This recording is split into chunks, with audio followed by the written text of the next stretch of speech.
Hi, എല്ലാവർക്കും നമസ്കാരം. Our life best ലക്ഷ്മിയിലേക്ക് എല്ലാവർക്കും സ്വാഗതം. ഇന്നത്തെ ഈ ഒരു വീഡിയോ ഞങ്ങൾ വീട് ഷിഫ്റ്റ് ചെയ്യാൻ പോവാണ്. ഈ വീട് അപ്പോൾ അതിൻ്റേതായിട്ടുള്ള കുറച്ച് പാക്കിങ്ങും പിന്നെ പാക്ക് ചെയ്ത് ഓൾറെഡി വെച്ചിട്ടുണ്ട്, പിന്നെ കുറച്ച് അടുക്ക് പറക്കൽ അങ്ങനെയൊക്കെ ആയിട്ട്. അപ്പോൾ ഞാൻ നിങ്ങളെ അത് അറിയിക്കാം. പുതിയ വീട് വരുമ്പോഴൊക്കെ നമുക്ക് ഒരു ചെറിയ ഹോം ടൂറും ബാക്കി അവിടെ ആയിരിക്കും ഇനി വീഡിയോസും കാര്യങ്ങളൊക്കെ. അപ്പോൾ നിങ്ങളെ കൂടെ ഇത് കാണിക്കാമെന്ന് വിചാരിച്ചു. മൊത്തത്തിൽ ഒന്ന് അടിച്ചു വാരി ഇടുന്നു എന്ന് മാത്രമേ ഉള്ളൂ. പിന്നെ ഫുൾ പാക്ക്ഡ് ആണ്, എല്ലാ സാധനങ്ങളും വാരിക്കെട്ടി വെച്ചിരിക്കുകയാണ്. പിന്നെ പോകേണ്ട ആ ഒരു ഇത് മാത്രമേ ഉള്ളൂ. അപ്പോൾ ഞങ്ങൾ പോകുന്നതിൻ്റെ തലേ ദിവസത്തെ വീഡിയോ ആണിത്. അപ്പോൾ നമ്മൾ വേറൊരു വീട്ടിലേക്ക് മാറുകയാണ്. അപ്പോൾ അതിൻ്റേതായിട്ടുള്ള തുണികളുടെയും ബാക്കി എല്ലാ കാര്യങ്ങളും നമുക്ക് പാക്ക് ചെയ്യേണ്ടതുണ്ടല്ലോ. അപ്പോൾ അതുകൊണ്ട് അത്യാവശ്യം ഞങ്ങൾക്ക് വേണ്ട സാധനങ്ങൾ, ഞങ്ങൾക്ക് ഇപ്പോൾ കറൻറ്റായിട്ട് ഉപയോഗിക്കാനുള്ള സാധനങ്ങൾ അല്ലാതെ ബാക്കി കണ്ട എല്ലാ സാധനങ്ങളും ഞങ്ങൾ പാക്ക് ചെയ്തിട്ട് ഒരു സ്ഥലത്തേക്ക് അടുക്കി വെച്ചേക്കാണ് കേട്ടോ. അതിൻ്റെ ഇടയിൽ പിള്ളേരൊക്കെ അങ്ങനെ നശിപ്പിക്കാൻ വരുന്നുണ്ട്, അവരത് അതിൻ്റെ ഇടയിൽ അലമ്പാക്കാൻ വരുന്നുണ്ട്.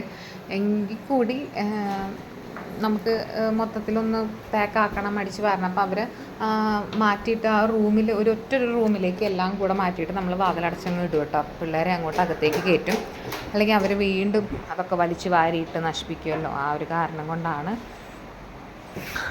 പിന്നെ നമ്മുടെ ചാനലിൻ്റെ പേര് മാറ്റി അവർ ലൈഫ് ബൈ ശ്രീലക്ഷ്മി എന്ന് ആക്കിയിട്ടുണ്ട്. ഞാൻ അതിന് മുന്നേ ലിയോ ബേബി ഒഫീഷ്യൽ എന്ന് പറഞ്ഞിട്ടുള്ള യൂട്യൂബ് ചാനൽ, നമ്മുടെ യൂട്യൂബ് ചാനലിൻ്റെ പേര് അതായിരുന്നു. അപ്പോൾ എൻ്റെ മോനെ ലിയോ എന്നായിരുന്നു ഫസ്റ്റ് വിളിക്കാമെന്ന് വിചാരിച്ചിരുന്നത്. പക്ഷേ ഇപ്പോൾ ആരും തന്നെ അങ്ങനെ വിളിക്കുന്നില്ല. അപ്പോൾ ആ ഒരു ലിയോ ബേബി ഒഫീഷ്യൽ എന്ന് പറഞ്ഞാൽ ഒഫീഷ്യൽ എന്ന് ഞാൻ കൂടെ ചേർത്തത്. ഒഫീഷ്യൽ എന്ന് പറയുമ്പോൾ എല്ലാവരും ഇതാരാ ഈ സെലിബ്രിറ്റി, അല്ലെങ്കിൽ ഇതാരാ, ഇത് കുറച്ച് പബ്ലിക് ഫിഗർ ആണോ, ഒരു പബ്ലിക് ഫിഗർ ആണോ എന്ന് അറിയാൻ വേണ്ടിയിട്ട് ഇങ്ങനെ എടുത്ത് നോക്കുമല്ലോ എന്നൊക്കെ വിചാരിച്ച് ഞാനൊരു അറ്റൻഷൻ കിട്ടാൻ വേണ്ടിയിട്ടാണ് ഞാൻ ശരിക്കും പറഞ്ഞാൽ അങ്ങനെ ഒരു പേരിട്ടത്. പിന്നെ എനിക്ക് തോന്നി അതിൻ്റെ ആവശ്യമില്ല. എന്തിനാ വെറുതെ നമ്മൾ ചെയ്യുന്ന വീഡിയോയും നമ്മുടെ കണ്ടൻറ്റും ഇഷ്ടപ്പെട്ടിട്ട് നമ്മളെ ഫോളോ ചെയ്യുന്നവരും നമ്മളെ കാണുന്നവരും നമ്മൾ ഇഷ്ടപ്പെടുന്നവരും ആണല്ലോ നമ്മുടെ കൂടെ ഉണ്ടാവേണ്ടത്. എന്നും അങ്ങനെയുള്ളവർ നമ്മുടെ കൂടെ നിൽക്കുകയുള്ളൂ. അപ്പോൾ അങ്ങനെ വിചാരിച്ചപ്പോൾ ഞാൻ വിചാരിച്ചു എനിക്ക് സ്വന്തമായിട്ടൊരു ഐഡൻറ്റിറ്റി വേണം. യൂട്യൂബിൽ എനിക്ക് സ്വന്തമായിട്ടൊരു ഐഡൻറ്റിറ്റിയും ആ പേരും ഒരു പേരും വേണം എന്ന് വിചാരിച്ചിട്ട് അങ്ങനെ ഞാൻ അവർ ലൈഫ് ബൈ ശ്രീലക്ഷ്മി എന്നാക്കി. അപ്പോൾ എൻ്റെ പേരൊക്കെ അക്സെപ്റ്റ് ചെയ്ത് ഇപ്പോഴും എൻ്റെ കൂടെയുള്ള എല്ലാവർക്കും ഒരുപാട് നന്ദി. അതുപോലെ തന്നെ 500 സബ്സ്ക്രൈബേഴ്സ് ആയിക്കഴിഞ്ഞാൽ നമുക്ക് ചെറിയൊരു ചെറിയൊരു സെലിബ്രേഷൻ ചെയ്യണം.